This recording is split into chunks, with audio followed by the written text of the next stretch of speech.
প্রিয় দর্শক, আসসালামু আলাইকুম। রেইন ফরেস্ট মিডিয়া হাউস নিবেদিত বিয়ন্ড দ্য ডেল্টার আজকের এই আয়োজনে আপনাদের সবাইকে আমন্ত্রণ জানাচ্ছি। আমি শারমিলিনা। দর্শক, আমরা প্রতি পর্বে দুজন অতিথিকে আমরা আমন্ত্রণ জানিয়ে থাকি আমাদের স্টুডিওতে। আজকেও আমরা আমন্ত্রণ জানিয়েছি দুজন সম্মানিত অতিথিকে, এবং আমাদের আজকের বিষয়পত্র হচ্ছে জুলাই ঘোষণাপত্র এবং কি পেল বাংলাদেশ। কিন্তু সেই বিষয়ে যাবার আগে আমি আমাদের সম্মানিত অতিথিবৃন্দ যারা আছেন তাদের সাথে পরিচিত হয়ে নেব। আমার পাশে আছেন জনাব আবু হেনা রাজ্জাকি, আইনজীবী, সুপ্রিম কোর্ট, প্রধান নির্বাহী, বাংলা ফাউন্ডেশন। এবং আমার বাম পাশে আরেকজন অতিথি আছেন বৈমানিক ক্যাপ্টেন রেজা, নির্বাহী সম্পাদক, দৈনিক জয় জয় দিন। আপনাদের দুজনকে স্বাগত জানাচ্ছি আমাদের আজকের আয়োজনে। Thank you.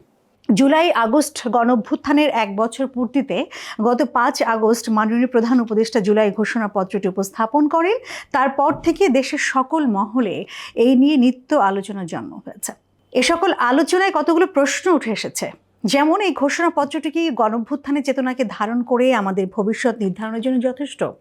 তাছাড়া অতীতের দমনমূলক শাসনের কারণে যে লক্ষ্য অর্জন করা সম্ভব হয়নি, সেটা অর্জনের রোডম্যাপ কি এই ঘোষণাপত্রটিতে আছে? দর্শক, এই বিষয়ে আসলে আমরা আলোচনা করব এবং এই ধরনের প্রশ্ন উত্তর খোঁজার চেষ্টা করব। আমাদের সম্মানিত অতিথি আছেন যারা, তাদের মাধ্যমে আমি প্রথমেই চলে যাচ্ছি পাইলট ক্যাপ্টেন রেজা, আপনার কাছে আমি প্রথমেই জানতে চাই, এই যে জুলাই ঘোষণাপত্র আমাদের মাননীয় প্রধান উপদেষ্টা উপস্থাপন করলেন গোটা জাতির সামনে, আপনি আসলে এটাকে কিভাবে মূল্যায়ন করতে চান? আপনার মূল্যায়ন কি? প্রথমত, জুলাই আন্দোলনকারীদের প্রতি আমার ব্যাপক শ্রদ্ধা আছে।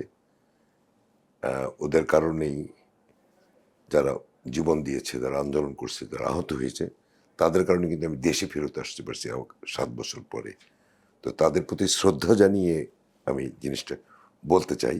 ঘোষণাপত্রটা আমি তেমন গভীরভাবে অ্যানালাইসিস করিনি।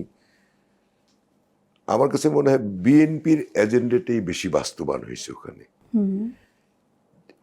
যে বৈষম্য নিয়ে, বৈষম্যের বিরুদ্ধে আমাদের যে অবস্থান, সেই অবস্থান কে এখানে আবার কিছুটা বৈষম্যমূলক হলো বলেও আমার মনে হচ্ছে। অনেক কিছু ইনক্লুড করা যেত, সেটা ডেলিবারেটলি মনে হয় করা হয়নি। আমি মনে করি এটার আরও গভীরভাবে ভেবে আরও কিছু ইনক্লুড করা উচিত। বিজ্ঞ উনি আছেন, উনি অনেক ভালো বলতে পারবেন এই ব্যাপারে। আমার তো রাজনৈতিক জ্ঞান খুব একটা বেশি নেই। তারপরও আপনি একজন সাধারণ মানুষ হিসেবে এটা কি মূল্যায়ন করেন? হ্যাঁ, তবে আমি মনে করি যে ছাত্ররা যে আন্দোলন গড়ে তুলেছিল, যার ফলশ্রুতিতে আমরা এখন স্বাধীনভাবে দেশে চলাফেরা করতে পারছি, তাদেরকে আরো একটু মূল্যায়ন করা দরকার ছিল। তাদের দাবিগুলি মেনে নেওয়া উচিত ছিল। আমি জানি না কতটুক মানতে হবে, বিকজ এখন যখন আসলে কি পুরোপুরি সব দাবি মেনে নেওয়া যায় বাস্তবিক অর্থে? আর ব্যাপার হচ্ছে আপনার এটা হচ্ছে ঘোষণাপত্র, এখন আইন করতে হবে। আইনের জন্য তো পার্লামেন্ট লাগবে, সেটা তো নাই। তবে হ্যাঁ, একটা আন্ডারস্ট্যান্ডিং হয়ে গেলে তারপরে আইনটা পাস করা সহজ। আমার মনে হয় আন্ডারস্ট্যান্ডিং এর জায়গাটায় আমাদের অনেক দূরে আছি আমরা এখন। আইনের কথা যেহেতু আপনি বলছেন, তাহলে আমাদের স্টুডিওতে উপস্থিত আছেন একজন আইনজীবী, আইন অভিজ্ঞ, সুপ্রিম কোর্টের প্রধান নির্বাহী, বাংলা ফাউন্ডেশনের আবু হেনা রাজ্জাকি। আপনার কাছে জানতে চাই যে আইনের পরিপ্রেক্ষিতে আসলে এই জুলাই ঘোষণাপত্রটিকে আপনি কিভাবে দেখছেন? ধন্যবাদ আপনাকে এবং আপনাদের channel rain forest media beyond the delta, এবং আমার পাশের বসা বিজ্ঞ সহ-আলোচক, দর্শক শ্রোতা সবাইকে আমার শুভেচ্ছা। ইনফ্যাক্ট দেখেন, এটা আমার কথাগুলো আমি চাই কি যাতে সাধারণরা বোঝে, যারা বিজ্ঞ জননার মতো বা আরও যারা আছেন তাদের কাছে এগুলো ফ্যাক্টর না। জাতিকে বোঝানো দরকার যে জুলাই ঘোষণাটা কি। তার আগে যদি আমি যাই, এই সরকারটা আসলো কিভাবে? ফাইনালি আসলো যখন আপনি 5 তারিখে এই সরকার পালিয়ে গেল। অর্থাৎ আমাদের যে সংবিধানটা ছিল তখন, হ্যাঁ, বিগত সরকার, এই সংবিধানে কিন্তু বলা ছিল না সরকার প্রধান পালিয়ে গেলে কি হবে। এটা সংবিধানে কোথাও লেখা এরপরে রাখতে হবে। যেহেতু পালিয়ে গেলে কি হবে এটা ছিল না, তাহলে পালিয়ে যাওয়ার সাথে সাথে সংবিধানটাকে নিয়ে গেছেন। কারণ পরবর্তী স্টেপ কি? ওইখানে বাংলাদেশের তখনকার সংবিধানটা বিলুপ্ত হয়ে গেছে, এবং বিলুপ্ত হয়ে যখনই আপনার সংবিধান বিলুপ্ত হয়ে যায় তখনই সাংবিধানিক শূন্যতা হয়। সংবিধান থাকলে তো সাংবিধানিক শূন্যতা হয় না। আর সাংবিধানিক শূন্যতা হয়েছে বলেই রাষ্ট্রপতি এটা প্রধান বিচারপতির কাছে পাঠাইছে মতামতের জন্য। এখন বলতে পারেন ওই সংবিধানে তো 106 ধারা মোতাবেক মতামত দিছে। সবসময় যে সংবিধানই যখন আপনি বানান সেটা আপনি ক্রাইসিস ফেস করার জন্য একটা ধারা থাকতে হবে যে এই ক্রাইসিস হলে কী হবে। তো যেহেতু উনি সংবিধান নিয়ে পালায়ে গেছেন, প্রধানমন্ত্রী সংবিধান বিলুপ্ত করে গেছেন, যেহেতু পালানের বিধান নাই। আপনি জানেন যে একটা স্কুলে হেডমাস্টার যদি চলে যায় 7 দিনের জন্য, দায়িত্ব একজনে দিয়ে যায় ভারপ্রাপ্ত, উনি কাকে দিচ্ছেন? এটা কি তামাশা নাকি? এই জনগণ ওনারে ভোট দিচ্ছে, ভোট তো দেয়ই নাই, তারপর সকল ভোটে বসেন, তামাশা করতে পারছেন আপনি? আপনি তো সংবিধান নিয়ে পালায়ে গেছেন। আপনি সংবিধানকে পায়ের তলায় ডাস্টবিনে রেখে গেছেন আপনি, যেখানে আপনার বাবার দোহাই বারবার দেন। সেটাকে যখন নিয়ে গেলেন তখন ওই শূন্যতা পূরণ করছে। কথাই আছে সাংবিধানিক শূন্যতা, তার মানে সংবিধান নাই। তখন 106 ধারা একটা মতামত দিছে যে এইরকম ক্রাইসিসে একটা সরকার গঠন করা যেতে পারে কি অন্তর্বর্তীকালীন সময়ের জন্যে। এবং এই আদালত কিন্তু আইন বানাতে পারে না, আদালত সংবিধান লিখতে পারে না, আদালত সরকার গঠন করতে পারে না, গাইডলাইন দিয়ে দিল। সরকারের মেয়াদ দিতে পারে না, যার জন্য মেয়াদ দেয় নাই। উনি কতদিন থাকবেন, কি কাজ করবেন, that should be decided by the people or politicians, ওই ক্রাইসিস টাইমে যারা থাকবেন। এবং অ্যাকর্ডিংলি 106-এর মতামতে এই সরকারটা গঠন করা হইলো। নাম দিল কি? অন্তর্বর্তীকালীন সরকার। মাইন্ড ইট, অন্তর্বর্তীকালীন সরকার। আমাদের সংবিধানে মাত্র 2টা সরকারের কথা বলা আছে। একটা হলো নির্বাচিত প্রতিনিধির মাধ্যমে একটা সরকার গঠন হবে, আর একটা হলো তত্ত্বাবধায়ক সরকার। অন্তর্বর্তীকালীন সরকার আছে? এই সব তো নাই। যেটা ওই অন্তর্বর্তী যেটা সংবিধানে নাই সেটাকে তো আপনি সংবিধানে বলতে পারবেন না। কেউ কেউ প্রশ্ন করে সংবিধান তো পালাই গেছে, সংবিধান তো পালাই গেছে। কেউ কেউ বলে উনি তাহলে ওত নিলেন, তখন তো বলছেন আমি সংবিধান সমুন্নত রাখবো। বলছে উনি বলছেন কি সংবিধান ওত নেওয়ার সময়, আমি বাংলাদেশ সরকারের অন্তর্বর্তীকালীন সরকার হিসাবে শপথ নিতেছি যে অন্তর্বর্তীকালীন সরকার হিসাবে সংবিধান সমুন্নত রাখবো। কোনটা? যেটা আমি বানাবো। অর্থাৎ আমি যা করব আগামী নির্বাচন পর্যন্ত এটাই সংবিধান। এটাকে আপনি বলতে পারেন অলিখিত সংবিধান। এখন আসেন 1 বছর পূর্তির পর যখন আসলো ঘোষণাপত্র, ঘোষণাপত্র কি সেটা দেশবাসীর বুঝতে হবে। ঘোষণাপত্র হইল ইনডাইরেক্ট সংবিধান। অর্থাৎ এই ঘোষণাপত্রের ভিতরে কি ঢুকছে সেটা তো আপনি দেখছেন। 71 আসছে, 47 আসুক, যা যা আসুক, সব শেষে আসছে কি? যে সুপ্রিম কোর্টের 106 ধারা মতামতে তাদেরকে অন্তর্বর্তীকালীন সরকার প্রধান হিসাবে ইউনূস সাহেবকে আসছে। তো এটা অন্তর্বর্তীকালীন সরকারের প্রধান বানাইছে কিন্তু তাকে, রিমেম্বার ইট। কিন্তু অ্যাপয়েন্টমেন্টটা কি? প্রধান উপদেষ্টা। এটা কি তামাশা? প্রধান উপদেষ্টা উপদেশ দেন কাকে? রাষ্ট্রপতিকে। আদৌ কি উপদেশ দিছেন? ওনাদের তো মুখ দেখা দেখি বন্ধ এ পর্যন্ত। তা আপনি প্রধান উপদেষ্টা হইলেন, তামাশা করতেছেন। আপনি উপদেশ দিচ্ছেন না, আপনি বলতেছেন আপনি প্রধান উপদেষ্টা। এটা গোড়ায় গলদ। এখানে ঠিক করতে হবে। কি ঠিক করতে হবে? যে আবার রাষ্ট্রপতি থেকেও কিন্তু একটা বাণী এসেছে, সেটা নিয়েও কিন্তু বিতর্ক আছে। রাষ্ট্রপতির বাণী, রাষ্ট্রপতি তো মসজিদের ইমাম না। শেখ হাসিনার যাকে বানাইছে তাকে তো মসজিদের চকের ইমাম সাহেব এনে বানায়নি, তার খাচ্ছতের একজন লোকই বানাইছে। আর এখন উনি সাধু সাধু, আজকাল কিন্তু ইমামদের মধ্যেও প্রবলেম দেখা যাচ্ছে। এখন উনি সুন্দর সুন্দর যে কথা বলতেছেন, নোবডি কাউন্ট ইট। এটা কি কেউ কাউন্ট করে না, বিকজ সিচুয়েশনের কারণে বলতেছে। তার ভিতরে জিকির হলো এখনো শেখ হাসিনার, আওয়ামী লীগের। ওগুলি গল্প করে তো লাভ নাই। আমরা আসল জায়গায় থাকি। সেটা হচ্ছে যে এই জুলাই সনদ বলতে বা ঘোষণাপত্র বলতে যা বোঝায়, সেখানে লিখতে হবে এই যে এই ইউনূস সাহেবকে অন্তর্বর্তীকালীন সরকারের প্রধান হিসেবে, অর্থাৎ রাষ্ট্রের প্রধান নির্বাহী হিসেবে দায়িত্ব দেওয়া হইল, 1 নম্বর। 2 নম্বর, এটা ঢুকাইতে হবে এর মেয়াদ 8ই অগাস্ট 2024 থেকে 30শে জুন 2026 পর্যন্ত দেওয়া হইল। এবং এর ভিতরে তিনি একটা নির্বাচন করবেন, যেটা ফেব্রুয়ারিতে তারিখ দিচ্ছেন। আপনি এই মেয়াদ যদি না দেন, উনি যে নির্বাচন করতেছেন কোন মেয়াদে, কিসের ভিত্তিতে, কোন সংবিধানে, কিসের বলতে হবে তো। যদি বলেন যে পুরনো সংবিধান, সেটা নিয়ে গেছে, তারপরে তর্কের খাতিরে বলি সেই সংবিধান তারপরেও ধরেন, তাহলে কি রেজাল্ট দাঁড়াইলো? সেই সংবিধানে বলা আছে সংসদ ভেঙে দেওয়ার 3 মাস পরে। তাহলে 8ই অগস্ট 2024-এর পর 7ই নভেম্বর 2024-এর মধ্যে নির্বাচন হওয়ার কথা। আপনি ইউনূস সাহেবকে বলেন আর রাজনীতিবিদদের বলেন, কে দায়িত্ব দিচ্ছে আপনাদেরকে 25 ডিসেম্বর ফেব্রুয়ারি মাসে ফিক্স করার? কি হিসাবে ফিক্স করলেন?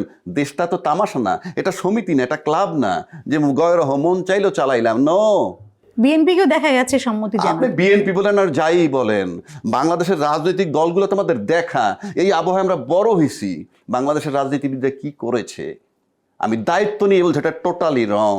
2 নম্বর, উনি যদি প্রধান উপদেষ্টা থাকেন আর যদি প্রধান নির্বাহী দায়িত্ব পালন করেন, তাহলে রেজাল্টটা কিরকম হলে জানেন? আমি তরমুজ খাচ্ছি আম মনে করে। তাহলে কি আপনি মনে করেন যে এনসিপি নেতারা যারা কক্সবাজার চলে গিয়েছিল 5ই আগস্টে, তারা কি আসলে মনের দুঃখে ক্ষোভে আমি এই এনসিপি এই ঘোষণাপত্রের সাথে ইমেটেরিয়াল। তবে আমার কাছে ব্যক্তিগতভাবে যদি বলেন, ইউনূস সরকার বলেন আর রাজনীতিবিদরা বলেন, তারা হয়তো একটা বাজে গেম খেলছে। ইউনূস সাহেব ভিকটিম, আর রাজনীতিবিদরা মনে করছে তাদেরকে এত কৃতিত্ব দিব কেন?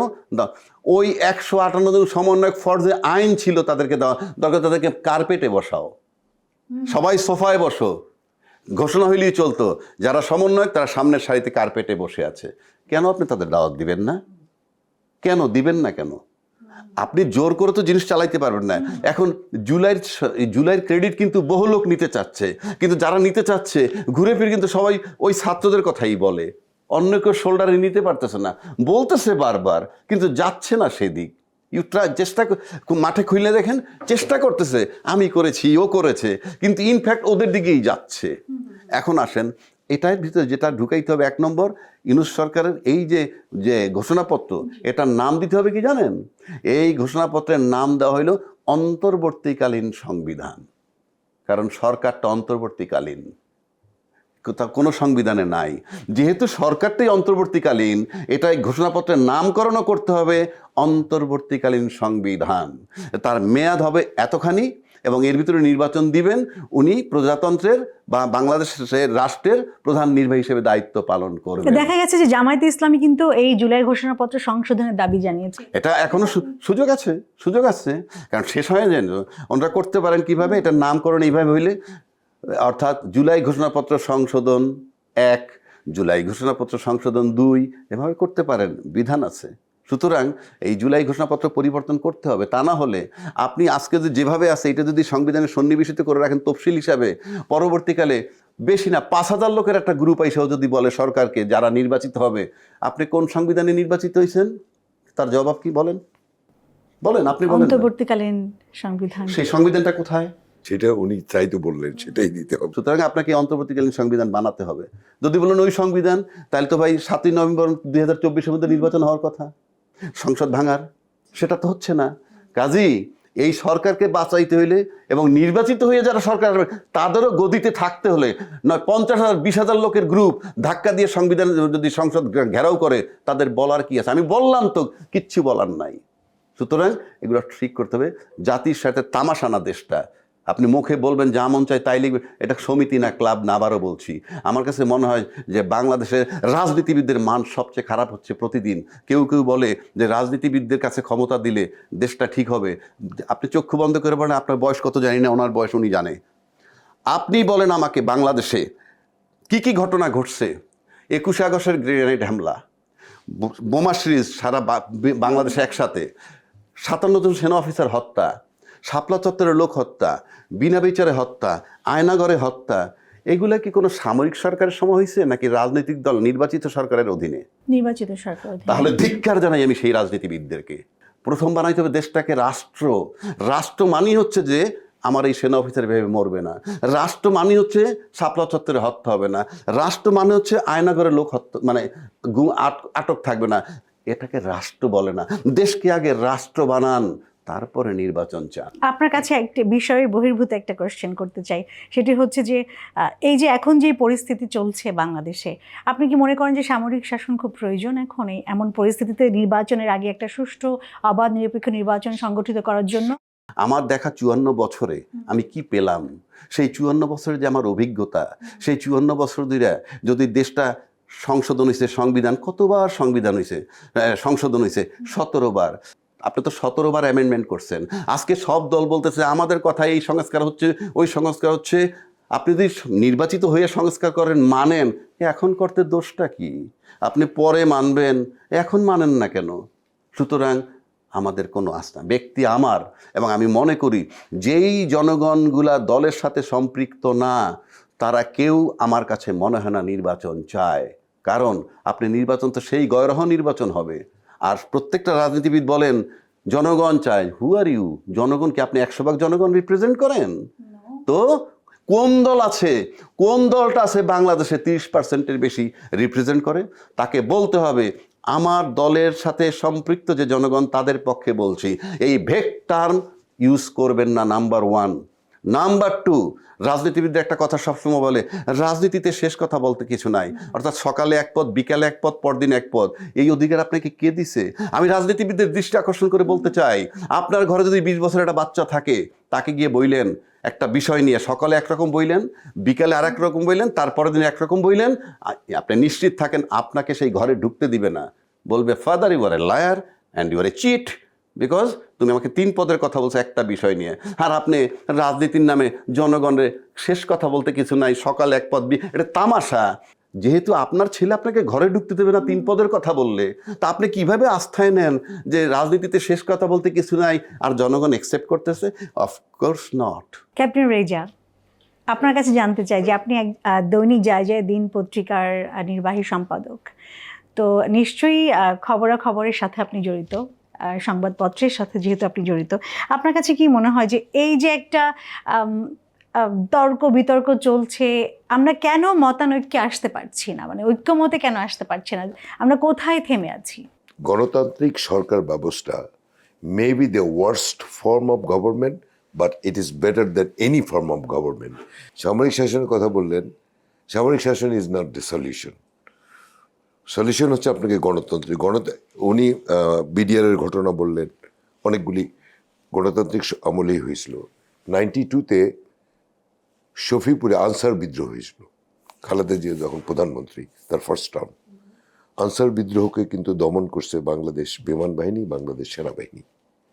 মানে রাজনৈতিক ডিসিশনটা দরকার ছিল করার, উনি প্রম্পটলি করেছেন এবং প্রম্পটলি এটা এফেক্টিভ, ওদেরকে আত্মসমর্পণ করানো গেছে 1992-তে। মাইন্ডেড একই রকম ঘটনা যখন বিডিআরে ঘটলো, তখন এটা এত ফুল প্রুফ একটা ষড়যন্ত্র ছিল যেন কেউ অ্যাক্ট করতে না পারে।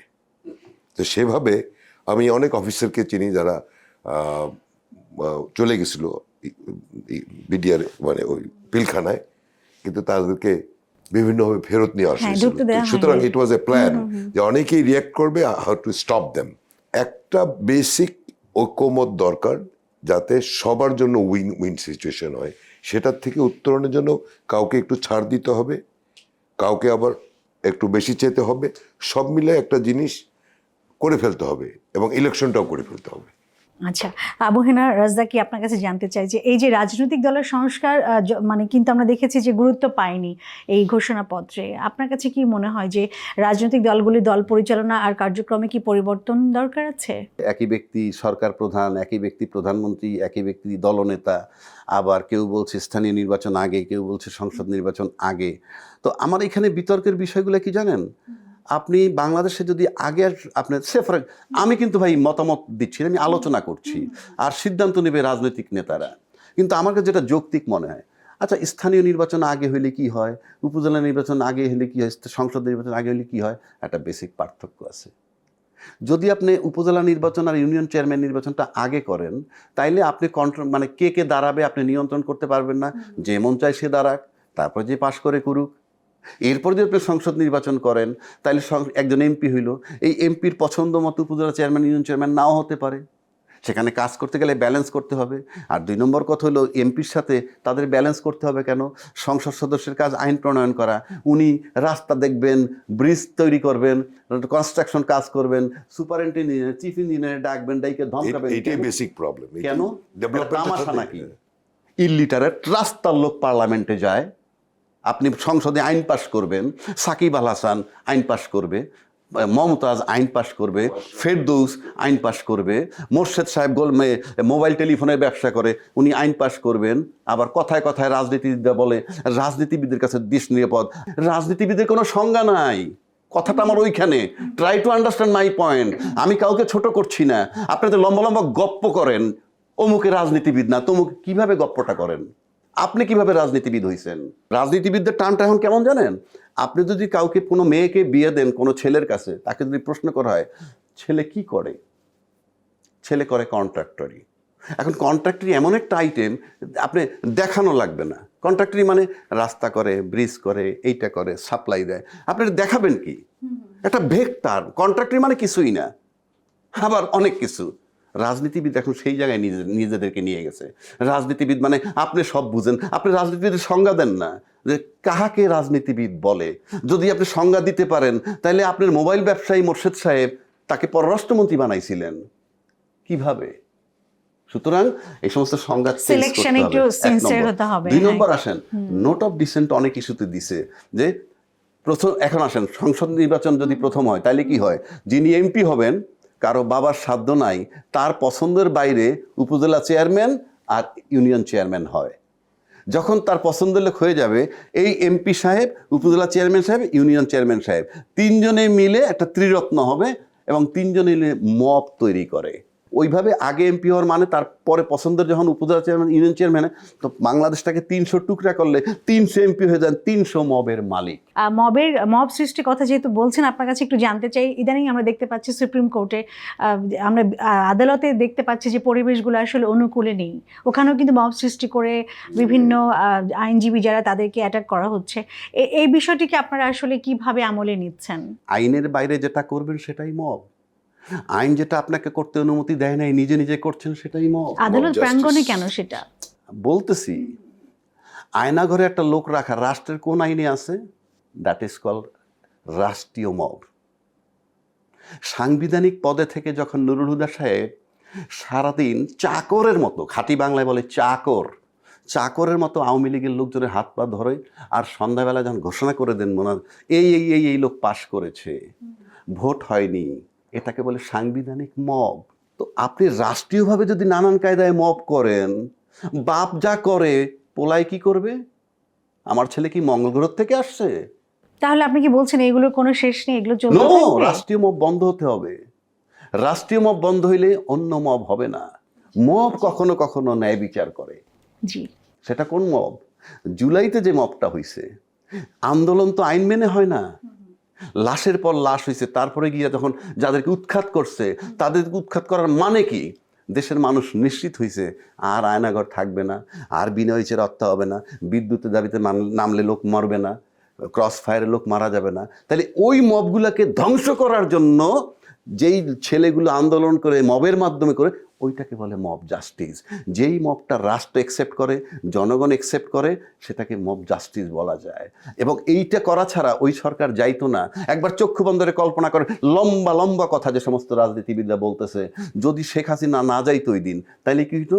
তার মেয়াদ তো 29 পর্যন্ত থাকতো। সরকারিভাবে সেই মবগুলা 2029 পর্যন্ত থাকতো। আপনি রাষ্ট্রীয়ভাবে মব 16 বছর চালাইছেন, বহু কষ্টে তাকে সরাইছে, তারপরে আপনি এত তাড়াতাড়ি প্রত্যাশা করছেন কেন? আর বিপ্লবের পর পৃথিবীর এমন কোনো দেশ নাই, এটাকে কেউ কেউ বলে অভ্যুত্থান। নো, একটা বেসিক পার্থক্য আছে অভ্যুত্থান আর বিপ্লবের। যেই সরকার পালায় যায় সেটাই বিপ্লব। পৃথিবীর যে কোনো দেশে বিপ্লবের আরো সংজ্ঞা দেন আপনি। সরকার যখন পালায় যায় দেন ইট ইজ বিপ্লব। কিন্তু সরকার যখন পালায় না, কিন্তু ক্ষমতা জোরপূর্বক কেউ নেয় বা দেন, সেটাকে বলে অভ্যুত্থান। যেমন সেনাবাহিনী ক্ষমতা নেয়, সেটা সামরিক অভ্যুত্থান। কিন্তু সরকার যখন পালায় যায়, এইটা কি বলে? বিপ্লব। আমি তো মবকে সাপোর্ট করি না, বাট জুলাইয়ের মব সবার জন্য অ্যাকসেপ্টেবল। সারা পৃথিবী, বাংলাদেশ অ্যাকসেপ্ট করছে এটা ন্যায় জাস্টিস। তো আপনি 16 বছর মব চালাইছেন, সেটা জেরটাকে আপনাকে নিতে হবে। আপনি নিজে ব্যক্তি জীবনে চিন্তা করেন না যে আপনি কারো কাছ থেকে এমন আঘাত পাইছেন, সেই আঘাতটার জের আপনার জীবনে কতদিন চলে। একটা প্রভাব থাকে, সেই প্রভাব be practical and logical. Captain Reza, আপনার কাছে জানতে চাই যে এই যে জুলাই ঘোষণাপত্র যে উপস্থাপন করা হলো, সেখানে আমরা দেখেছি যে আমাদের সবচেয়ে এক্সপেক্টেড পার্সন যারা ছিল, 5ই আগস্ট তারা থাকবেন, তারা কিন্তু ছিলেন না। তো আপনি এটাকে ব্যক্তিগতভাবে কিভাবে দেখছেন যে এই ঘোষণাপত্র উপস্থাপনকালে তাদের অনুপস্থিতিটাকে? তারা দুইভাবে এটাকে প্রতিবাদ করতে পারতো, যেমন করতে পারতো। একটা করেছে, সেটা হলো ওখানে যেয়ে বলতে পারতো I don't accept it. But আমার মনে হয় ভদ্রভাবে তারা অন প্রোটেস্ট তারা কক্সবাজার চলে গেছিল, থেকে আসছে অন প্রোটেস্ট। এটা একটা প্রোটেস্টের ভাষা। মুসোলিনিকে যখন, ইটালির প্রধানমন্ত্রী মুসোলিনিকে যখন হত্যা করা হয়, তারপর তার ডেড বডিটা এবং তার ওয়াইফটা না, তার গার্লফ্রেন্ড, মিলান শহরে ঝুলিয়ে রাখা হয়েছিল। লোকজন যে যেত থুতু দিয়ে চলে যেত। বাচ্চারা, স্কুলের বাচ্চারা ডিমান্ড করছে আমরাও থুতু দিব। ডেড বডিটাকে ঝুলানোর থেকে নামানো হয়েছে, অনেক উঁচায় ছিল, বাচ্চারা থুতু দিতে পারতেছিল না। তো ওটাকে আপনি কি বলবেন? It's a mob justice. এটা এই বিপ্লবের পরে এই জিনিস ঘটবেই। Whether you like it or leave it. উনি যেটা বলছেন বিপ্লব আর অভ্যুত্থানের মধ্যে আসলেই পার্থক্য আছে। আমরা আমাদের আলোচনা একেবারে শেষ পর্যায়ে চলে আসছি। ছোট্ট একটা প্রশ্ন করতে চাই আবু হেনা রাজ্জাকি আপনাকে। জ্যেষ্ঠ আইনজীবী ও সংবিধান বিশেষজ্ঞ শাহদ্বীন মালিক মনে করেন যে আগামী নির্বাচনে যারা নির্বাচিত হয়ে আসবেন তাদের ঘোষণাপত্রটি বদলানোর সুযোগ থাকছে, এবং এই পর্যায়ে আমি বলতে চাই যে তাহলে এই ঘোষণাপত্রের বাস্তবায়ন শুরুতেই কি বাধার মুখে পড়েছে?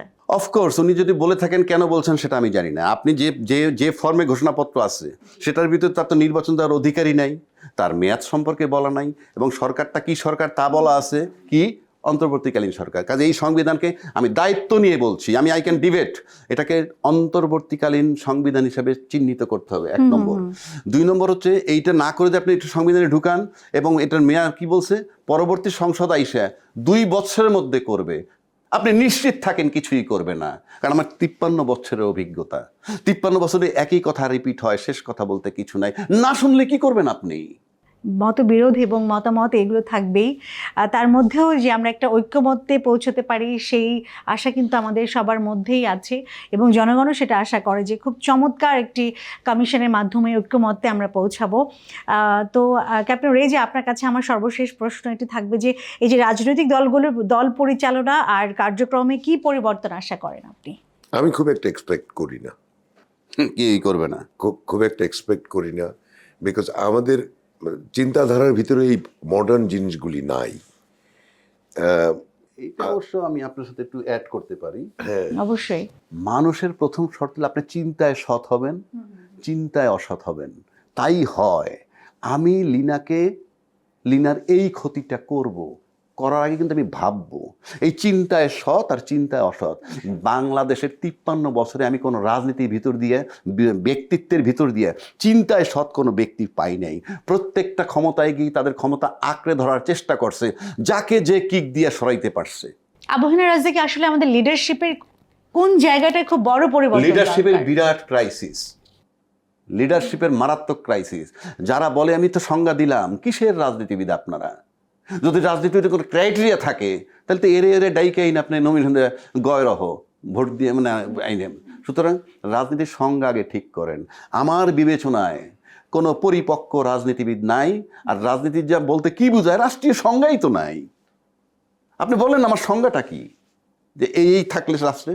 আপনি রাষ্ট্রীয় সংজ্ঞায় যদি আপনি যান, আপনি দেখবেন অতীতে যারা চাঁদাবাজি করছে পরবর্তীকালে এমপি হয়েছে, ধর্ষণের সেঞ্চুরি হয়েছে জাহাঙ্গীরনগর বিশ্ববিদ্যালয়, তারা কিচ্ছু কেউ টাচ করেনি। বিটিভিরই ছিল, ডিরেক্টর ছিল, তাকে কেউ টাচ করেনি। এই তো আমাদের রাজনৈতিক সরকারগুলো। আপনাদের দুজনকে অনেক অনেক ধন্যবাদ আমাদেরকে মূল্যবান সময় দেওয়ার থ্যাংক জন্য। ইউ। দর্শক, আজকের আয়োজন এই পর্যন্তই। আগামী পর্বে আবারও দেখা হবে নতুন কিছু বিষয় নিয়ে, নতুন আলোচনা নিয়ে। আর সে পর্যন্ত আমাদের সাথেই থাকুন, বিয়ন্ড দ্য ডেল্টার সাথেই থাকুন, এবং আপনাদের লাইক, কমেন্ট, শেয়ার আমাদেরকে অনুপ্রাণিত করে। আমরা আশা করব আপনারা সবসময় লাইক, কমেন্ট এবং শেয়ার করে বিয়ন্ড দ্য ডেল্টাকে অনেক দূরে নিয়ে যাবেন, এবং আমরা সবাই মিলে বাংলাদেশকে একটি সুন্দর গণতান্ত্রিক বাংলাদেশ হিসেবে, সুখী, সমৃদ্ধ, নিরাপদ বাংলাদেশ হিসেবে গড়ে তুলতে পারবো। সবাইকে অনেক অনেক ধন্যবাদ।